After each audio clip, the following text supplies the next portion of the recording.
বিস্ফোরক দ্রব্য সংকটের কারণে দেশের উৎপাদনশীল একমাত্র পাথর খনি দিনাজপুরের মধ্যপাড়া পাথর খনির উৎপাদন কার্যক্রম সাময়িকভাবে বন্ধ হয়ে গেছে।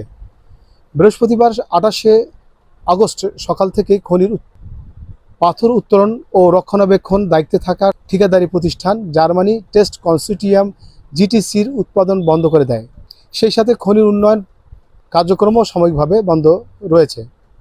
এ বিষয়ে খনির ব্যবস্থাপনা পরিচালক এমডি প্রকৌশলী ডিএম জোবায়ের হোসেন এর সাথে মুঠোফোনে কথা হলে তিনি জানান, বিস্ফোরকের কারণে বন্ধ রয়েছে খনি, তবে এই বিস্ফোরক ভারত থেকে আমদানি হয়।